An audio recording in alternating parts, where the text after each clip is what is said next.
Bago magsimula, mag-subscribe ka na sa channel at i-like ang video para hindi mo makaligtaan ang anumang detalye ng kwentong ito na kahanga-hanga. Ang araw ay karaniwan, tulad ng kahit anong araw sa Galilea. Sa gilid ng dagat, naroroon si Pedro at ang kanyang kapatid na si Andres, abala sa pag-aayos ng kanilang lambat matapos ang mahabang gabi ng pangingisda. Ang init ng araw ay sumasalamin sa tubig, ngunit ang kanilang mga mukha ay puno ng pagod at pagkabigo. Wala na namang huli, sabi ni Pedro habang sinisiyasat ang butas sa lambat. Siguro'y malas talaga tayo ngayon, sagot ni Andres, pilit na itinatago ang pag-aalala sa kanilang kabuhayan. Sa di kalayuan, narinig nila ang tinig ng isang lalaking nagtuturo. Napalingon si Andres, at ang kanyang mga mata ay napatitig sa figura ng isang guro na napapalibutan ng mga tao. Ang kanyang tinig ay matatag ngunit mapayapa, at ang mga salitang binibigkas niya ay tila tumatagos sa puso. Pedro, tingnan mo iyon. Sino kaya siya? Tanong ni Andres. Hindi sumagot si Pedro, ngunit sinundan ang direksyon ng tingin ng kanyang kapatid. Sa oras na iyon, naramdaman nila ang paglapit ng guro.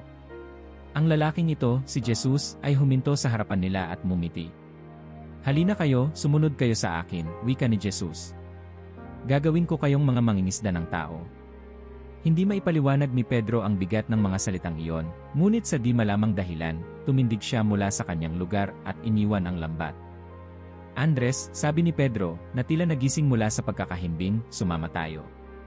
Nagpalitan sila ng tingin na puno ng pagkasabik at pag-aalinlangan, ngunit ang hatak ng mga salita ni Jesus ay mas malakas kaysa sa kanilang pagdududa. Sila'y sumunod, iniwan ang lahat sa likod. Sa parehong araw, sa ibang bahagi ng Galilea, isang lalaking nakasuot ng magarang kasuotan ang tahimik na nakaupo sa kanyang mesa. Si Mateo, isang taga-kolekta ng buwis, ay abala sa pagsasaayos ng mga rekord. Sa kanyang likod, naririnig niya ang mga bulong-bulungan ng mga taong dumadaan. Traidor. Kasabwat ng mga Romano, narinig niyang sabi ng isang matandang lalaki. Si Mateo ay hindi sanay sa mga papuri.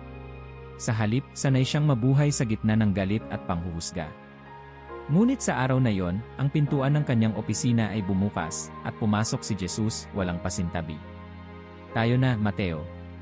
Sumunod ka sa akin.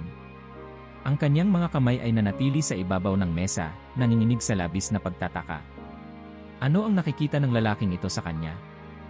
Siya'y isang taong kinamumuhian ng marami, ngunit narito ang isang guro na tila tinatawag siya para sa isang mas mataas na layunin. Tumayo si Mateo, iniwan ang kanyang mga tala at barya, at sumunod kay Jesus. Habang tumitipon ang mga alagad ni Jesus, nagkaroon ng kakaibang enerhiya sa kanilang grupo. Si Bartolomeo, na kilala sa kanyang pagiging tapat, ay nagtaka kung bakit may kasama silang taga-kolekta ng buwis. Bakit siya? Hindi ba't siya'y isang traidor? Tanong niya kay Felipe, isa pang alagad. Siguro'y nakikita ni Jesus ang hindi natin nakikita, sagot ni Felipe, na puno ng pananampalataya. Hindi ba't ganito rin ang ginawa niya sa atin? Pinigilan ba niya tayo kahit alam nating wala tayong karapatan? Habang naglalakad si Jesus kasama ang kanyang mga bagong alagad, patuloy siyang nagtuturo. Ginamit niya ang karaniwang mga bagay sa paligid bilang mga halimbawa, butil, isda, at kahit ang kalikasan. Ang kanyang mga salita ay tila laging may mas malalim na kahulugan, at kahit na hindi nila lubos na nauunawaan ang lahat, naramdaman nilang tinatawag sila sa isang misyon na mas mataas pa sa kanila. Isang gabi, sa gitna ng kampo, si Pedro ay lumapit kay Jesus. Panginoon, anya, ano ba ang gusto mong ipagawa sa amin? Ngumiti si Jesus at tumingin sa langit. May panahon para sa lahat, Pedro. Ngunit tandaan mo ito, kaya'y tinawag hindi para maglingkod sa sarili ninyong interes, kundi para dalhin ang liwanag sa mga nasa kadiliman. Ang kanyang mga salita ay nag-iwan ng tanong sa isipan ng mga alagad, ngunit nagbigay din ito ng pag-asa. Isa-isang nakatulog ang mga alagad, ngunit sa kanilang mga puso ay umaalab ang isang bagong layunin.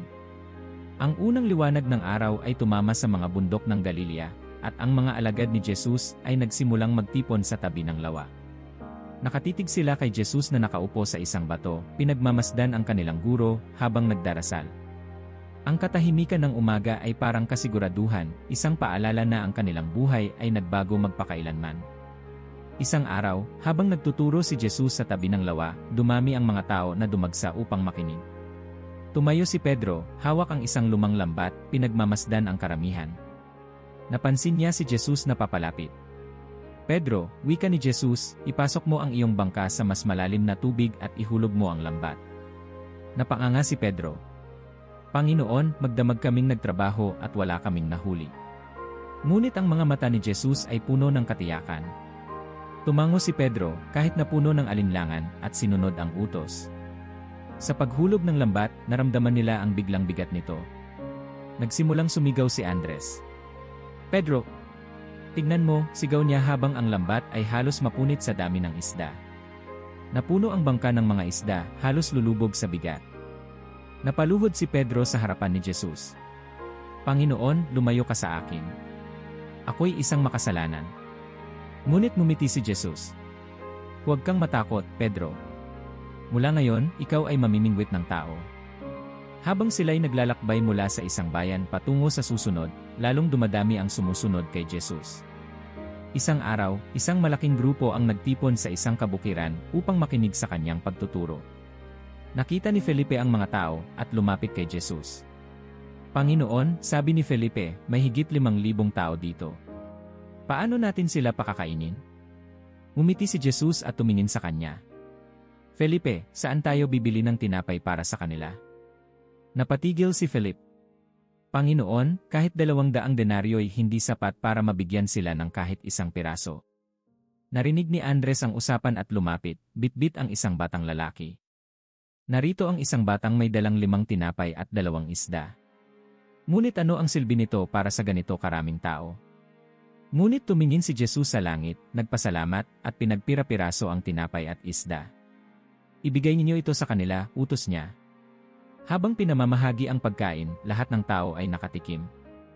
Nang matapos, sinabi ni Jesus sa mga alagad, tingnan niyo kung ilan ang natira. Puno ng pagtataka, sinimulan nilang ipunin ang mga tira, at napuno ang 12 basket. Sa isang gabi ng tag-init, iniutos ni Jesus sa mga alagad na mauna sa bangka patungo sa kabilang pampang ng lawa. Habang sila'y nasa gitna ng tubig, dumating ang malakas na bagyo. Ang mga alon ay sumasalpok sa bangka, at natatakot ang lahat. Pedro! Ang bangkay malapit ng tumaob, sigaw ni Andres habang inaayos ang layad. Ngunit biglang, sa kabila ng unos, may nakita silang figurang naglalakad sa tubig. Multo, sigaw ni Bartolomeo, nanginginig sa takot. Ngunit isang tinig ang sumigaw mula sa kadiliman. Huwag kayong matakot. Ako ito. Panginoon, kung ikaw nga iyan, papuntahin mo ako sa iyo sa ibabaw ng tubig, sagot ni Pedro. Halika, tugon ni Jesus. Lumabas si Pedro sa bangka at naglakad sa ibabaw ng tubig, nakatingin kay Jesus. Ngunit nang maramdaman niya ang lakas ng hangin, siya'y natakot at nagsimulang lumubog. Panginoon! Sagipin mo ako, sigaw niya. Inabot ni Jesus ang kanyang kamay. Pedro, napakaliit ng iyong pananampalataya. Bakit ka nag-alinlangan? Pagbalik sa pampang, ang mga alagad ay nagsimula ng mag-usap-usap tungkol sa mga himala. Hindi ko pa rin maisip kung paano niya pinakain ang 5,000, sabi ni Juan, nakatingin sa kalangitan.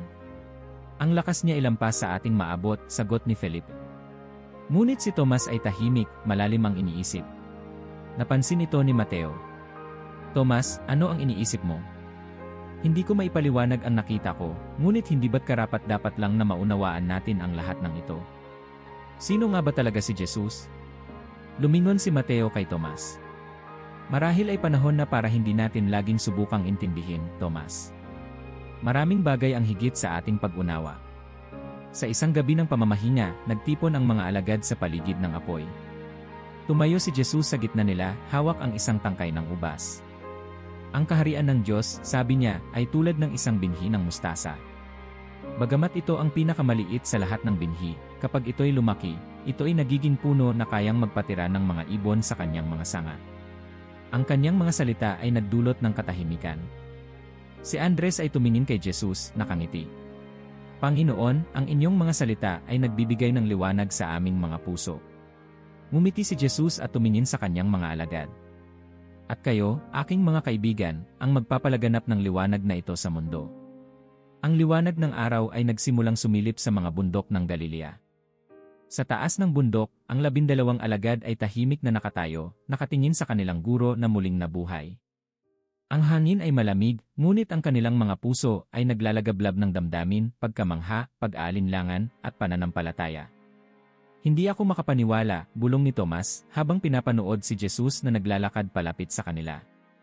Paano mangyayari ito? Siya'y patay, ngunit narito siya ngayon, buhay. Hindi ba sinabi niya na mangyayari ito? Tugon ni Juan, nakatingin kay Jesus ng may labis na pagkabighani. Ngunit kahit alam natin, nakakamangha pa rin. Tumayo si Jesus sa gitna nila, ang kanyang presensya ay punong-puno ng kapangyarihan at pagmamahal. Ang kanyang tinig ay malalim, ngunit mapayapa. Ang lahat ng kapangyarihan sa langit at sa lupa ay ibinigay na sa akin, sinabi niya, ang kanyang mga mata ay tumingin sa bawat isa sa kanila. Kaya't humayo kayo. Gawin niyong alagad ang lahat ng bansa, bautismuhan niyo sila sa pangalan ng Ama, at ng Anak, at ng Espiritu Santo. Ituro ninyo sa kanila ang lahat ng iniutos ko sa inyo. At tandaan niyo ito, ako'y laging kasama ninyo hanggang sa katapusan ng panahon. Ang mga salita ni Jesus ay tila bumalot sa buong paligid. Ang katahimikan ay naghari, ngunit sa kanilang mga puso ay isang malakas na tugon, isang tawag na hindi nila maaaring talikuran. Panginoon, tanong ni Pedro, basag ang katahimikan, paano namin magagawa ito? Napakarami ng bansa, at kami ilan lamang. Ngumiti si Jesus, puno ng katiyakan. Hindi kayo nag-isa, Pedro. Ang Espiritu Santo ay darating at bibigyan kayo ng lakas. Huwag kayong matakot. Ang kanyang tinig ay puno ng kapayapaan, ngunit sa likod nito ay may bigat na hindi maitatanggi. Si Mateo ay nagtanong, ano ang mangyayari sa amin? Paano kung hindi kami tanggapin? Ang inyong misyon, sabi ni Jesus, ay hindi upang kontrolin ang kanilang tugon, kundi upang maging tapat sa pagtuturo. Ang pag-ibig at katotohanan ang magdadala sa kanila sa akin. Nang bumalik sila mula sa bundok, hindi na sila mga dating tao. Ang bawat isa sa kanila ay nakadama ng bagong layunin. Ngunit ang bigat ng misyon ay nagsimulang magparamdam sa kanila. Pedro, iniisip ko, sabi ni Andres habang sila'y naglalakad pabalik sa bayan. Sa tingin mo ba ay magtatagumpay tayo? Tila napakalaking gawain ito para sa atin. Hindi tayo kailanman iniwan ni Jesus, at hindi niya tayo iiwan ngayon, sagot ni Pedro, pilit na pinapanatili ang kanyang kumpiyansa. Ngunit aaminin ko, Andres, hindi ko rin alam kung paano sisimulan. Narinig ni Felipe ang usapan at sumingit, siguro dapat tayong magsimula sa ating sariling bayan. Ang ating mga pamilya at kaibigan ang una nating kausapin. Tumango si Bartolomeo. Ngunit kailangang paghandaan natin ang mga pagtutol. Hindi lahat ay maniniwala sa ating nakita. Sa mga sumunod na araw, ang mga alagad ay nagtipon upang magplano. Sa isang maliit na silid sa Jerusalem, habang ang ilaw ng lampara ay sumasayaw sa dingding, nag-usap-usap sila tungkol sa kanilang mga susunod na hakbang. Pedro, tanong ni Santiago, paano kung mapunta tayo sa mga lugar na hindi natin alam ang wika o kaugalian? Ipagdasal natin ang Espiritu Santo, sagot ni Pedro. Hindi tayo ipapadala ni Jesus ng walang gabay. Si Tomas ay tahimik na nakaupo sa isang sulok, ngunit bigla siyang nagsalita. Bakit tayo? Ano ang nakita niya sa atin para bigyan tayo ng ganitong gawain? Lumingon si Juan, ang kanyang tinig ay puno ng pag-asa. Tomas, hindi ba't iyon ang kababalaghan nito? Tayo, mga makasalanan, ay pinili niya upang maging mga sugo ng kanyang pagmamahal. Ang lahat ay natahimik, pinagninilayan ang malalim na kahulugan ng kanilang misyon. Sa kanilang mga puso ay isang timpla ng takot at pananampalataya, ngunit ang pangako ni Jesus na lagi siyang kasama nila ay nagbigay ng lakas. Ang araw ng pag-akyat ni Jesus sa langit ay dumating, at ang mga alagad ay muling nagtipon. Ang kanilang mga mata ay nakatuon sa kanya, habang siya'y iniangat sa mga ulap, ang kanyang mukha ay puno ng liwanag. Humayo kayo, ang kanyang huling habilin. Magsimula na kayo. Nang siya'y nawala sa kanilang paningin, isang matandang lalaki ang lumapit sa kanila, isang anghel na may anyong tao. Bakit kayo nakatingin sa langit? Tanong ng anghel. Si Jesus na umakyat sa langit ay babalik sa parehong paraan. Ngunit ngayon, gawin niyo ang iniutos niya. Sa puntong iyon, ang bigat ng misyon ay lubusang bumalot sa kanila. Ngunit sa kabila ng kanilang takot, ang kanilang mga puso ay puno ng tiwala. Alam nilang ang kanilang gawain ay higit pa sa kanila, ito'y isang banal na layunin. Ang gabi ay malamig at ang buwan ay tahimik na nagliliwanag sa ibabaw ng Jerusalem. Si Pedro ay nakaupo sa isang sulok ng silid, hawak ang kanyang mga kamay sa noo. Ang mga alaala ng kanyang mga pagkabigo ay bumabalik sa kanyang isipan, ang kanyang pag-aalinlangan, ang kanyang pagtanggi kay Jesus ng 3 beses. Ngunit sa gitna ng kanyang mga alaala ay naroon din ang tinig ni Jesus, "Ikaw ang bato na aking pagtatayuan ng aking simbahan." Pedro, tawag ni Andres, lahat kami naghihintay sa iyo. Paano natin sisimulan? Tumingin si Pedro sa kanyang kapatid. Ang kanilang mga mata ay puno ng pag-asa, ngunit natatabunan ng takot. Tumindig si Pedro at tumungo sa gitna ng silid kung saan naghihintay ang iba pang mga alagad. Ang araw ay sumisikat sa ibabaw ng lungsod ng Jerusalem, at ang hangin ay puno ng ingay ng mga tao na abala sa kanilang pang-araw-araw na gawain. Ngunit sa gitna ng karaniwang kaguluhan ng lungsod, ang isang maliit na grupo ng mga tagasunod ni Jesus ay tahimik na nagtipon sa isang bahay sa labas ng lungsod. Naroon si Santiago, kapatid ni Juan, nakatayo sa gitna nila, puno ng tapang at pananampalataya. "Mga kapatid," sabi ni Santiago, ang kanyang tinig ay malakas ngunit puno ng pagmamahal. "Ang ating Panginoon ay iniwan tayo ng misyon. Hindi tayo maaaring tumigil kahit nasa harap ng panganib." Tumango ang ilan sa grupo, ngunit ang takot ay malinaw sa kanilang mga mata. "Paano kung tayo'y hulihin?" tanong ng isang tagasunod. "Ang mga pari at leader ng relihiyon ay galit sa ating ginagawa. Kung tayo'y hulihin, hindi natin kailanman ikakahiya ang pangalan ni Jesus," sagot ni Santiago ng may determinasyon. Mas mabuting mamatay para sa kanyang pangalan, kaysa mabuhay ng walang layunin. Ang pananampalataya ni Santiago ay sinubok nang dumating ang mga sundalo ng Hari Herodes Agripa. Hinuli si Santiago sa gitna ng kanyang pagtuturo sa templo, at siya'y dinala sa palasyo ng hari.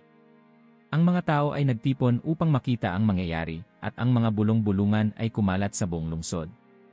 Si Santiago, isa sa mga alagad ni Jesus, ay hinuli. Ano kaya ang mangyayari sa kanya? Sa loob ng palasyo, si Santiago ay humarap kay Herodes. Ang kanyang mga kamay ay nakaposas, ngunit ang kanyang mukha ay puno ng kapayapaan. "Alam mo ba kung ano ang iyong ginagawa?" tanong ni Herodes, ang kanyang tinig ay malamig. "Ang iyong pagtuturo ay nagdudulot ng kaguluhan. Ano ang masasabi mo sa iyong depensa?" Ngumiti si Santiago. "Hindi kaguluhan ang dala ng ebanghelyo, kundi kapayapaan. Ang mensahe ni Jesus ay hindi laban sa sinuman, kundi para sa lahat. Ngunit hindi kita aasahang maunawaan ito kung ang iyong puso ay sarado." Nagtawanan ang mga tagapayo ni Herodes, ngunit si Herodes mismo ay nagulat sa tapang ni Santiago. Gayunpaman, nagpasya siya ng hatol. Ipatupad ang parusa. Si Santiago ay dapat mamatay sa pamamagitan ng espada, utos niya. Habang dinadala si Santiago sa lugar ng pagbitay, ang kanyang tagapagbantay, na naglalakad sa tabi niya, ay tila hindi mapalagay. "Santiago," bulong ng tagapagbantay, "bakit hindi ka natatakot? Ang kamatayan ay nasa iyong harapan, ngunit ikaw ay parang payapa." Tumigil si Santiago at tumingin sa tagapagbantay. "Ang aking Panginoon ay buhay, at alam kong ang kamatayan ay hindi ang katapusan, kundi ang simula. Kung ikaw ay magtitiwala sa Kanya, mararanasan mo rin ang kapayapaang ito." Ang mga salitang iyon ay tumagos sa puso ng tagapagbantay. Nang sila'y makarating sa lugar ng pagbitay, ang tagapagbantay ay lumuhod sa harap ng lahat. Ang Diyos na sinasamba ni Santiago ay tunay. "Ako'y nananampalataya sa Kanya," sigaw ng tagapagbantay. Ang lahat ay nagulat, ngunit ang tagapagbantay ay hindi natakot. Sumama siya kay Santiago sa hatol ng kamatayan. Sa huling sandali bago ang kanyang pagpatay, si Santiago ay lumuhod at nagdasal. "Panginoon, tanggapin mo ang aking espiritu. Patawarin mo sila sapagkat hindi nila alam ang kanilang ginagawa." Ang espada ay bumagsak, at ang unang dugo ng isang alagad ay dumilig sa lupa ng Jerusalem. Ngunit ang kanyang kamatayan ay hindi nagtapos sa kwento ng ebanghelyo. Sa halip, ito'y naging mitsa ng mas malawak na paglaganap ng pananampalataya. Ang mga balita ng kamatayan ni Santiago ay kumalat sa buong simbahan. Sa halip na panghinaan ng loob, ang mga tagasunod ni Jesus ay mas nagkaisa. Kung si Santiago ay handang ibigay ang kanyang buhay para kay Kristo, sabi ni Pedro, hindi ba tayo rin ay dapat maging handa? Ang kanyang pagkamatay ay naging inspirasyon sa maraming mananampalataya. Kahit na ang kanyang buhay ay natapos ng maaga, ang kanyang sakripisyo ay nagdala ng liwanag sa gitna ng kadiliman. Si Santiago ay hindi lamang alagad, siya ay naging unang martir ng simbahan, isang paalala na ang pananampalataya ay higit sa kamatayan. Sa gilid ng ilog, sa isang maliit na nayon malapit sa dagat ng Galilea, naroon si Andres, tahimik na nakatingin sa paglubog ng araw. Ang hangin ay malamig at ang tunog ng mga alon ay tila nagkukwento ng kanyang mga alaala mula sa mga unang araw na kasama niya si Jesus. Andres, narinig niyang tawag mula sa likuran. Si Pedro, ang kanyang kapatid, ay lumapit at tumabi sa kanya. Naalala mo ba ang araw na iniwan natin ang ating lambat? Tanong ni Pedro. Napangiti si Andres. Parang kahapon lamang. Sa isang salita ng ating Panginoon, iniwan natin ang lahat. Ngunit hindi mo ba nararamdaman ang bigat ng misyon na ito? Tanong ni Pedro, ang kanyang tinig ay puno ng pag-aalala. Tumango si Andres. Pedro, ngunit ang ating Panginoon ay nagsabi na tayo'y gagawin niyang mga mangingisda ng tao. Kaya't kahit mahirap, magpapatuloy tayo. Habang lumilipas ang mga taon, si Andres ay naging kilala hindi lamang sa kanyang tapang kundi sa kanyang kakayahang dalhin ang iba kay Kristo. Siya ang unang nagdala kay Pedro sa Panginoon, at ito ang naging marka ng kanyang ministeryo, ang patuloy na pagdadala ng mga tao sa pananampalataya. Sa Macedonia, naglakbay si Andres mula sa isang nayon patungo sa iba, nagtuturo tungkol kay Jesus sa mga hindi pa nakakakilala sa kanya. Sa isang maliit na bayan, may isang lalaking lumapit sa kanya. Andres, wika ng lalaki, paano mo alam na ang sinasabi mo ay totoo? Paano mo alam na si Jesus ang daan tungo sa buhay? Tumingin si Andres sa lalaki, ang kanyang mga mata ay puno ng kabaitan. Dahil nakita ko siya. Narinig ko ang kanyang mga salita, at naramdaman ko ang kanyang pagmamahal. Siya ang buhay na salita ng Diyos, at sa kanya lamang natin matatagpuan ang tunay na kalayaan. Ang mga salita ni Andres ay tumagos sa puso ng lalaki, at siya ay lumuhod sa harap ng lahat. Gusto kong maniwala, sabi ng lalaki. Ngunit ang landas ni Andres ay hindi laging madali. Sa Achaia, isang rehiyon ng Gresya, naharap siya sa matinding pagsubok. Ang kanyang pagtuturo ay nakapag-akit ng maraming tao, ngunit ito rin ang naging dahilan ng galit ng mga lider ng relihiyon.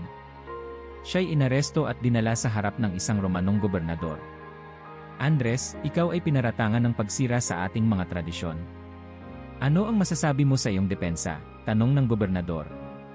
Hindi ako narito upang sirain ang anumang tradisyon, sagot ni Andres.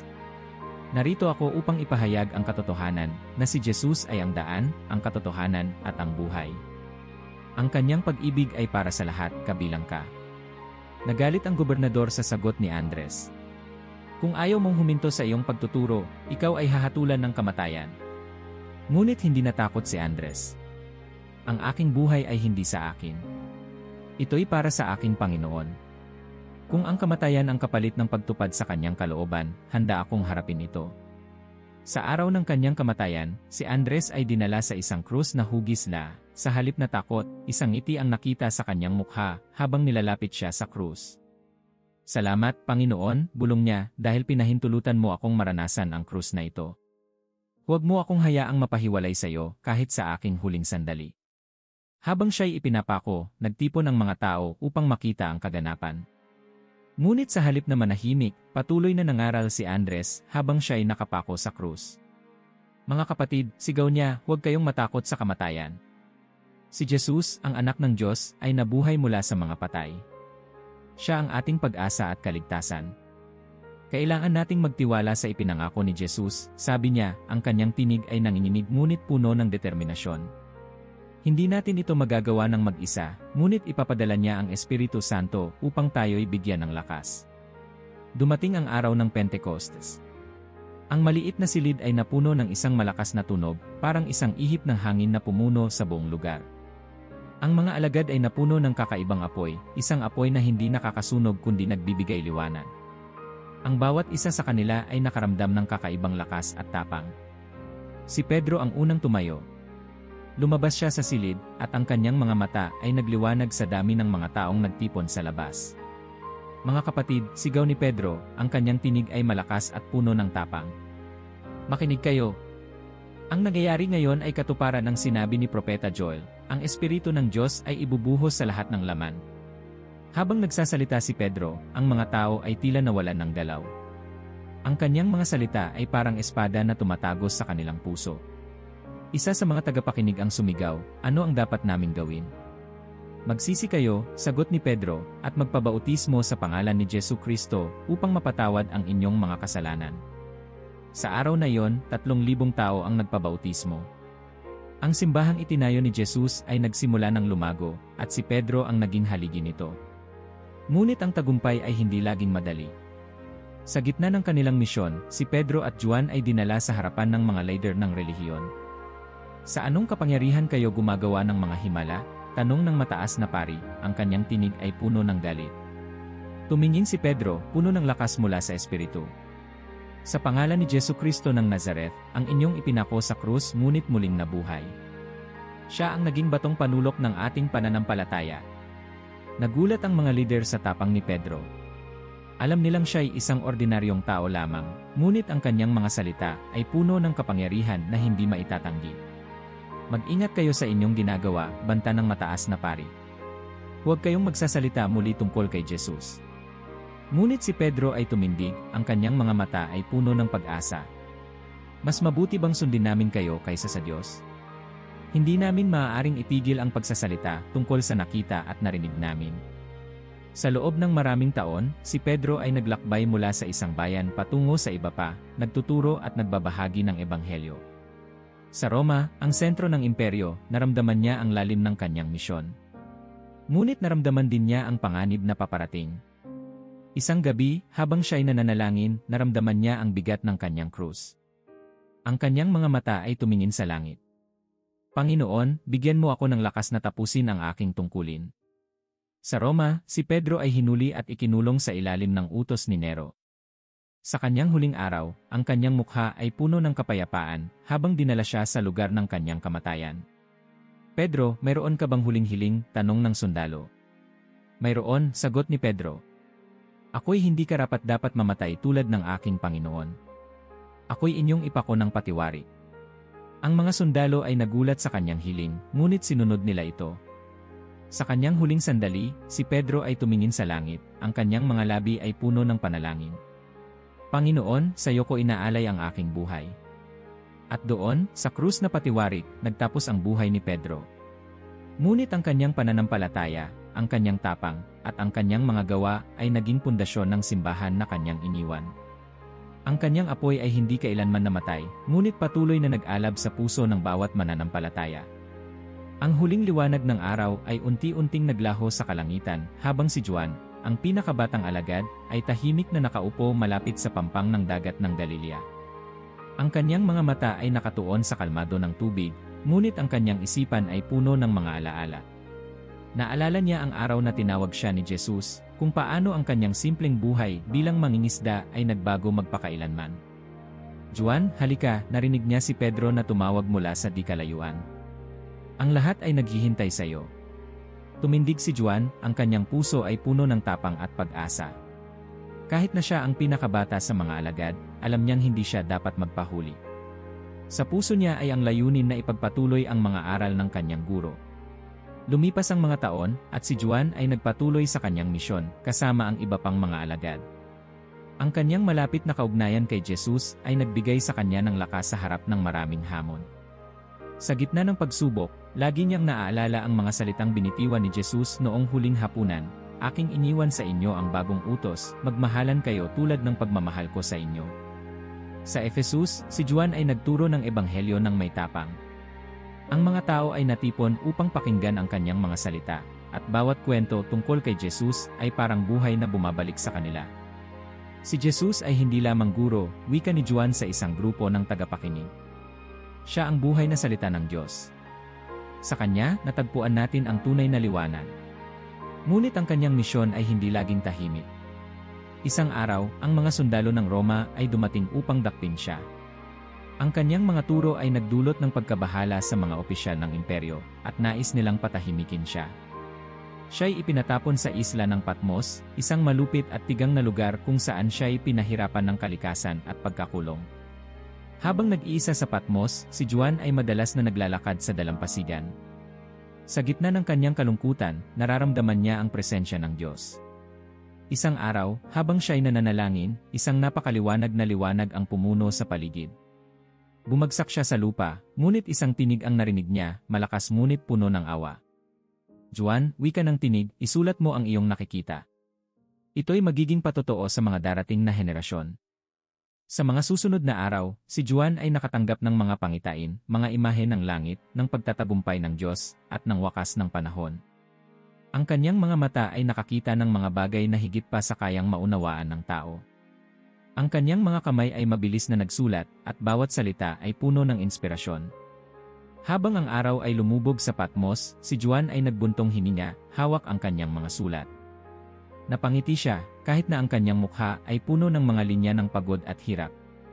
Ang Panginoon ay matapat, bulong niya sa kanyang sarili. Ang kanyang mga pangako ay walang hanggan. Nang siya'y makalaya mula sa Patmos, bumalik siya sa Efesus, kung saan ginugol niya ang natitirang bahagi ng kanyang buhay. Ang kanyang mga tagasunod ay madalas na nagtitipon upang pakinggan ang kanyang mga kwento tungkol kay Jesus, at ang kanyang mga salita ay laging puno ng pagmamahal. Mga anak, madalas niyang simulan ang kanyang mga turo, magmahalan kayo. Ang pagmamahal ang tanda ng mga tunay na tagasunod ni Kristo. Sa kanyang katandaan, si Juan ay hindi tumigil sa pagsisilbi. Sa kabila ng kanyang mahinang katawan, ang kanyang espiritu ay nanatiling malakas. Isang gabi, habang ang buwan ay maliwanag sa kalangitan, siya'y nagtipon kasama ang isang maliit na grupo ng mga mananampalataya.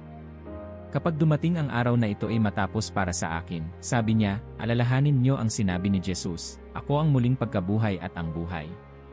Ang sumasampalataya sa akin ay hindi mamamatay.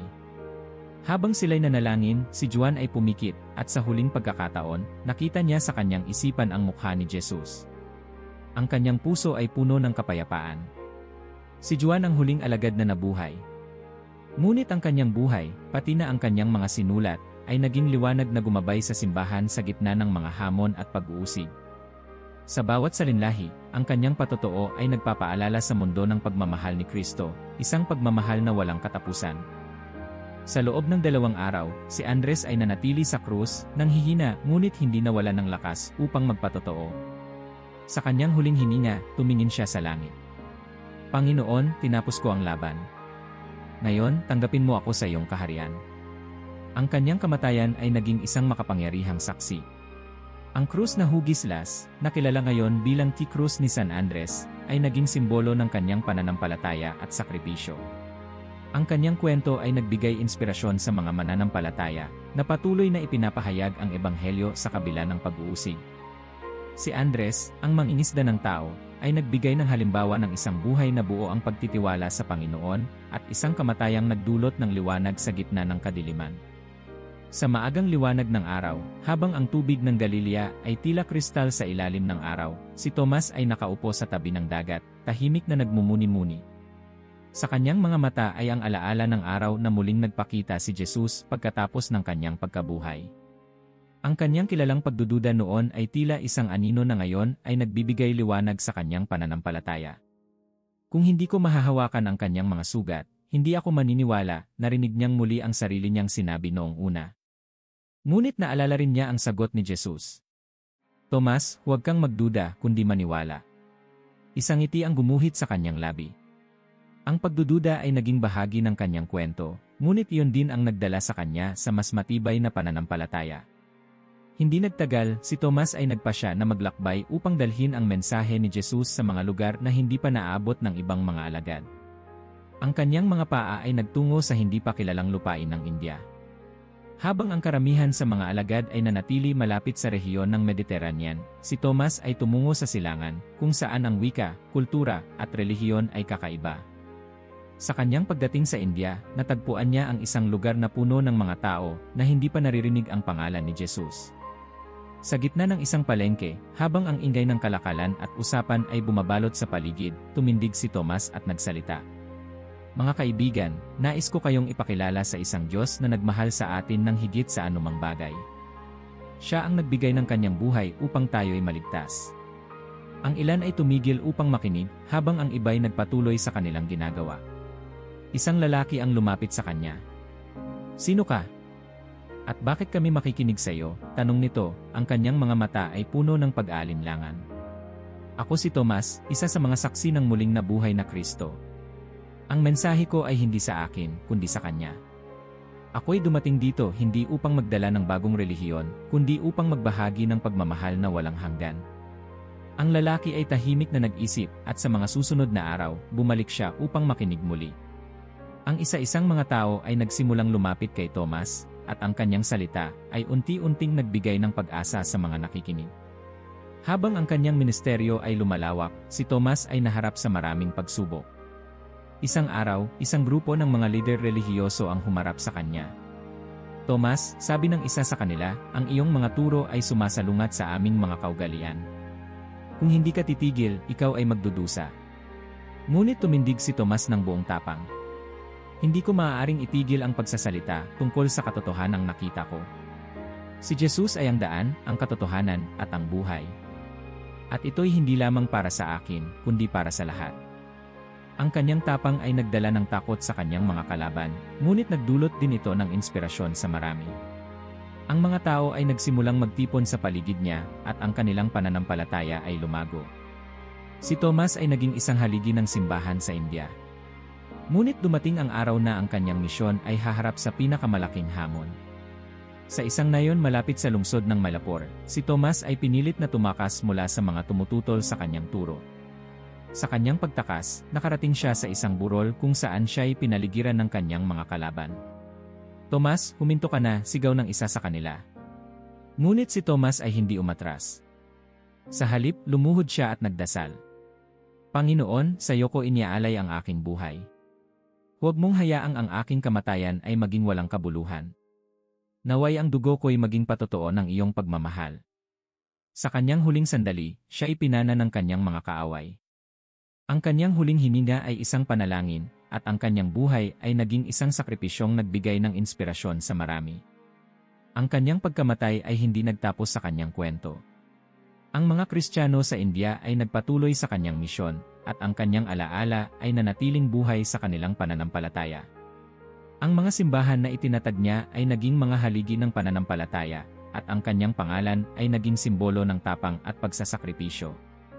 Si Tomas, ang alagad na minsang nagduda, ay naging isang huwaran ng pananalig. Ang kanyang kwento ay nagpapaalala sa atin na kahit sa gitna ng pag-aalinlangan, ang pananampalataya ay maaaring lumago at magbigay ng liwanag sa mundo.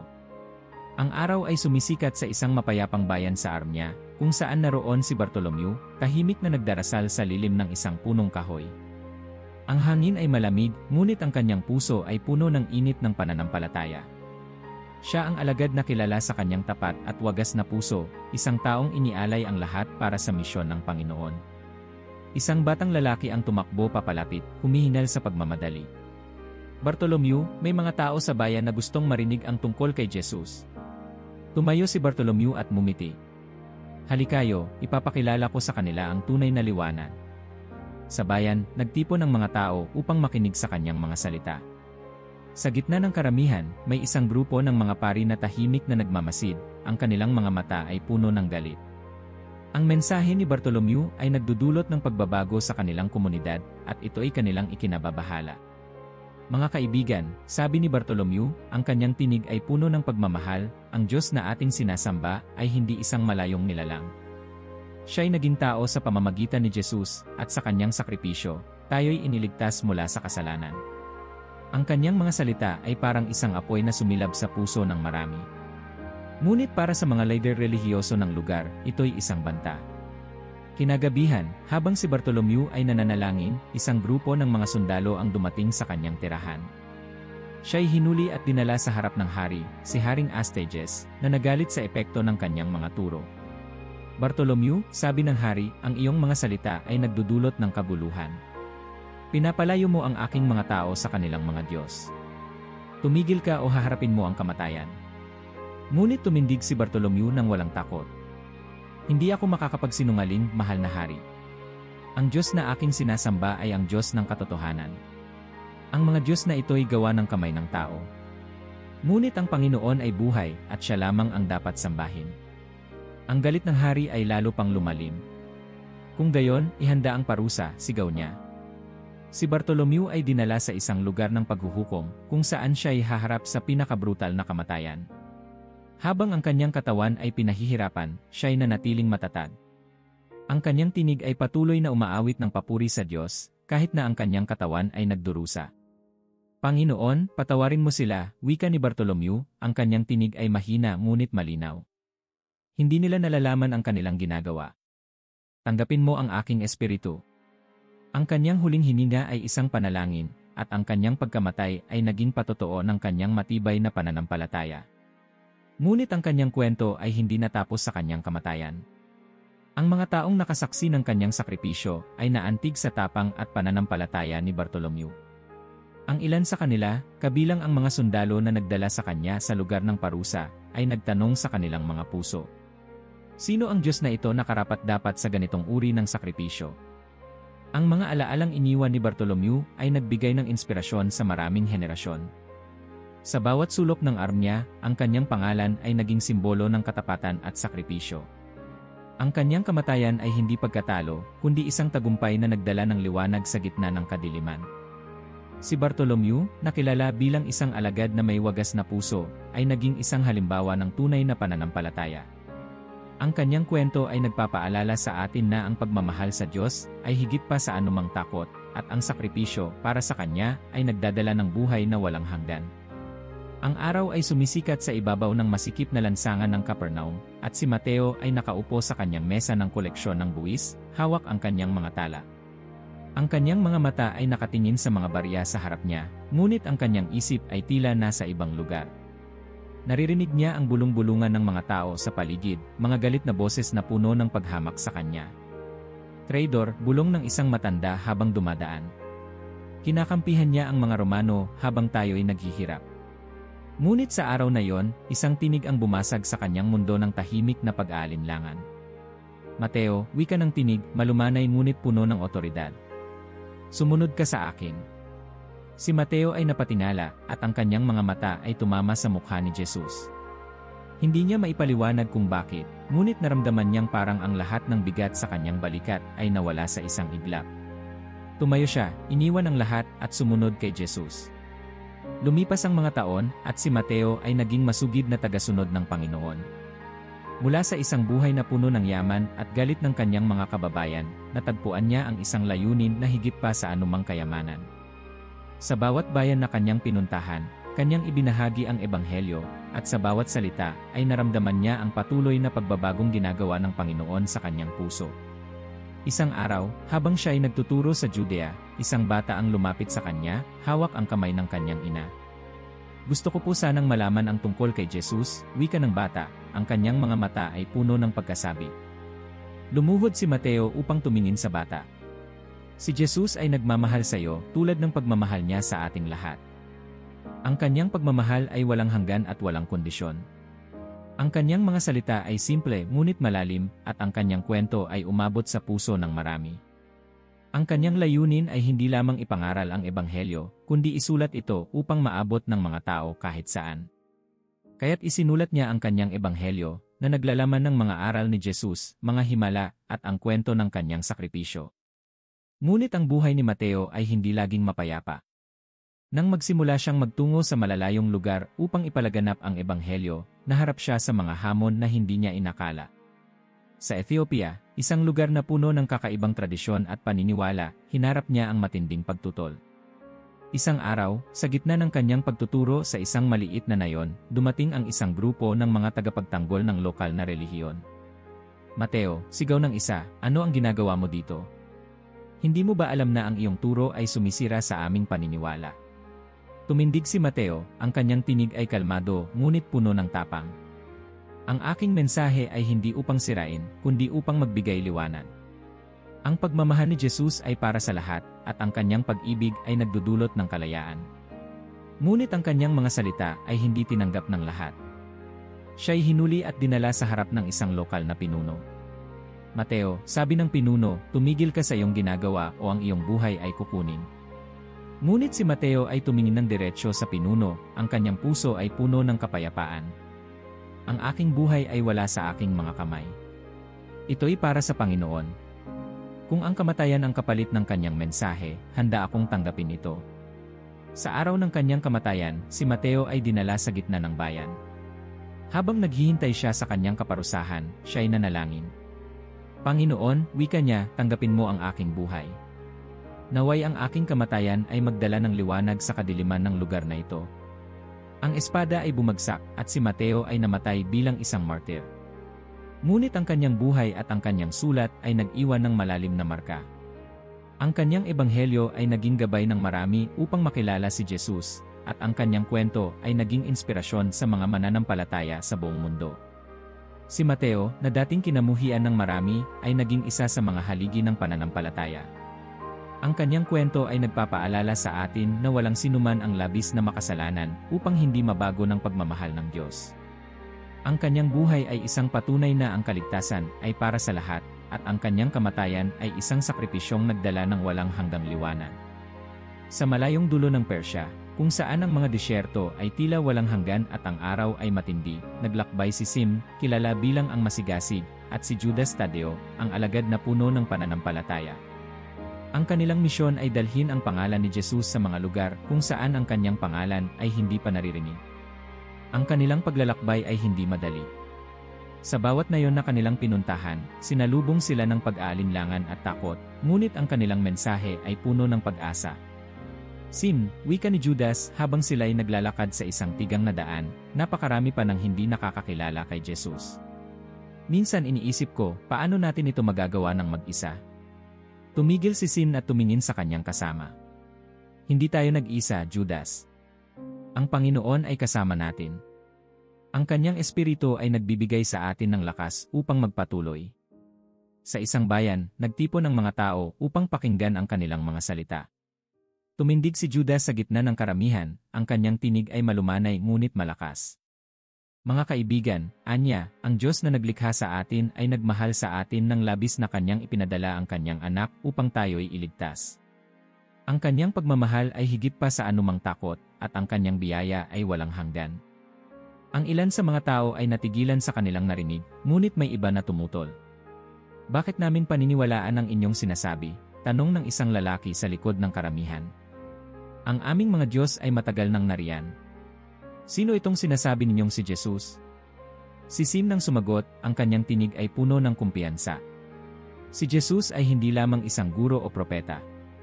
Siya ang anak ng Diyos na nabuhay upang iligtas ang lahat. Hindi niya kayo hinihinga ng kahit ano kundi ang inyong puso.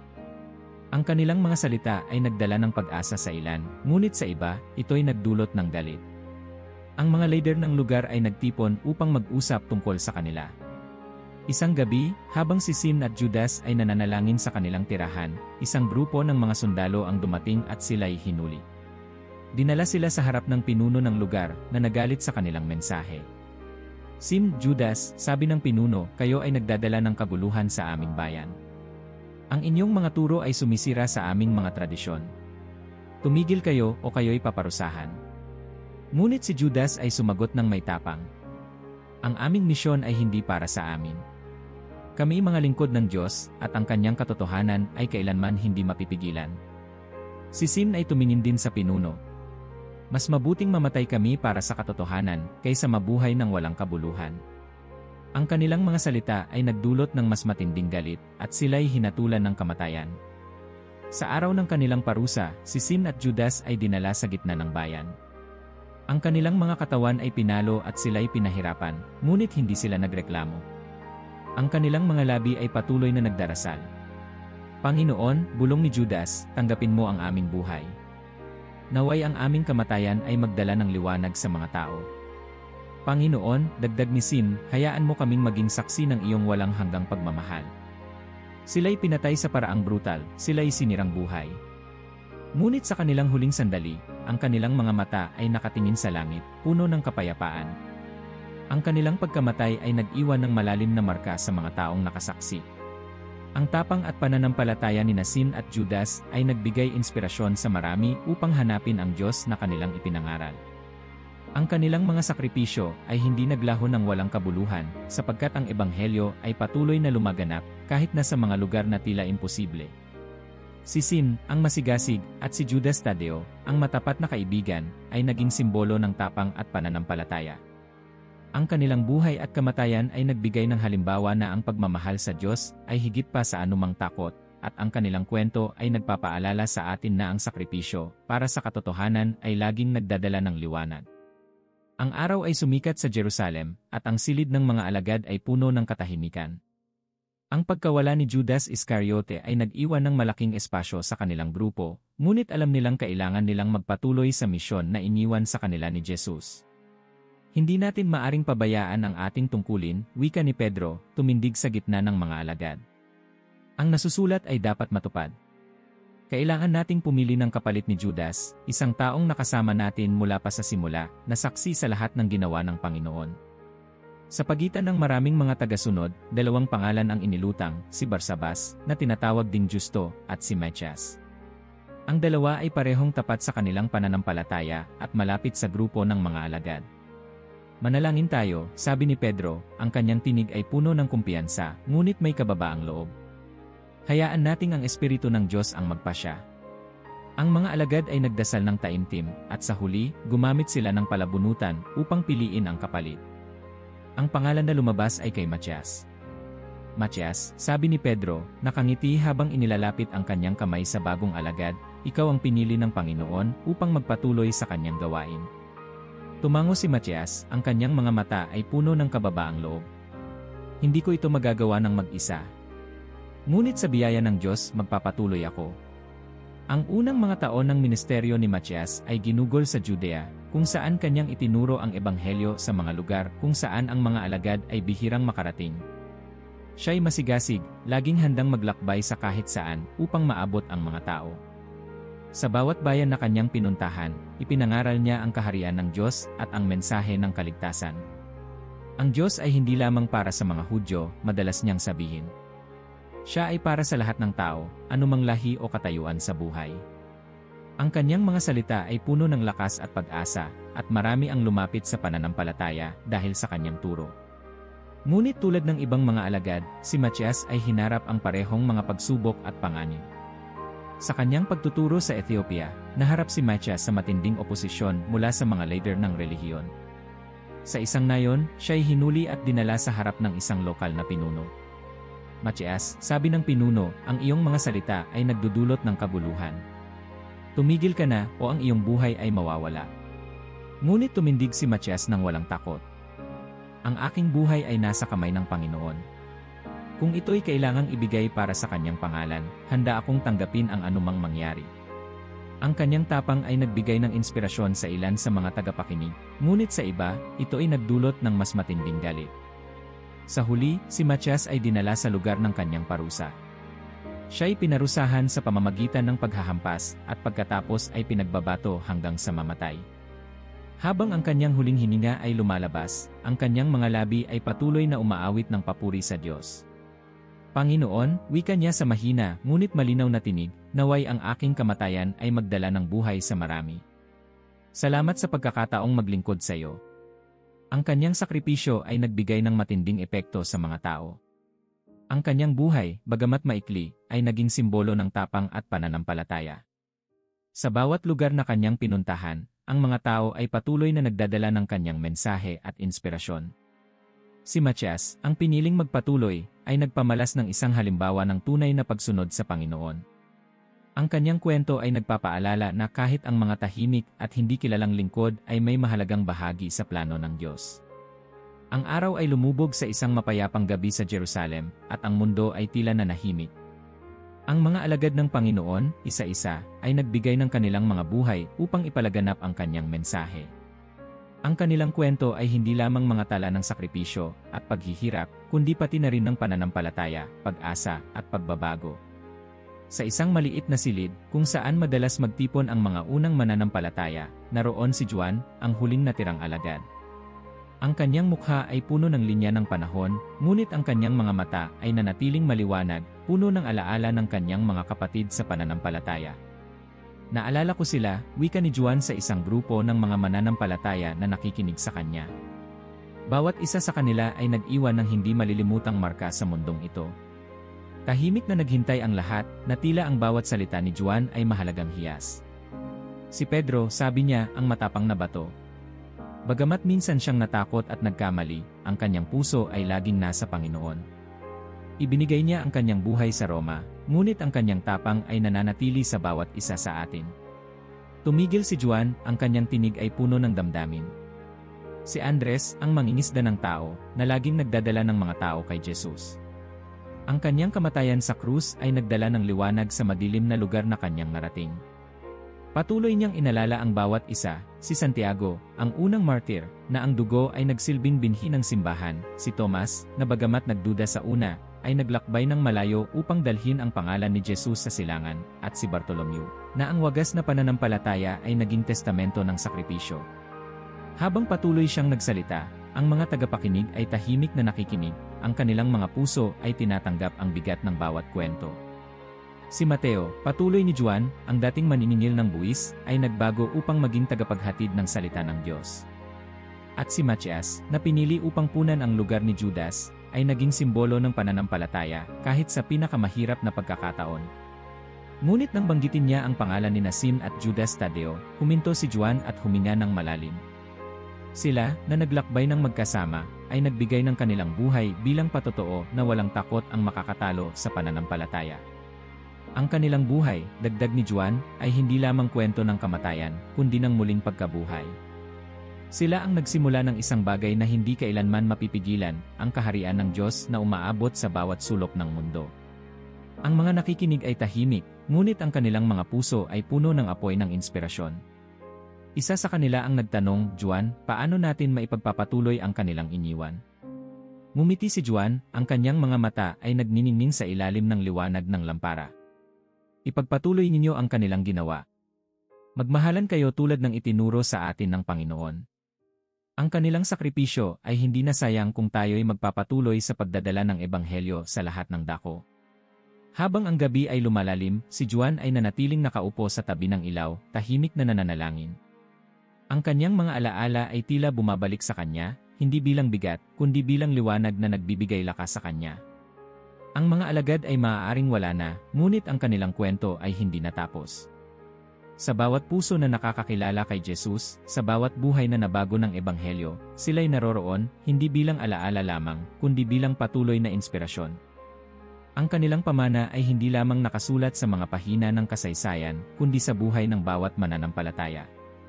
Ang kanilang sakripisyo ay nagdala ng liwanag sa kadiliman, at ang kanilang kwento ay magpapatuloy hanggang sa katapusan ng panahon. Kung nakarating ka hanggang sa dulo ng video na ito, gusto naming malaman. Magkomento ng salitang paman sa ibaba para ipakita na sinubaybayan mo ang buong kwento. Excited kaming makita kung sino ang nakasama namin hanggang sa huli.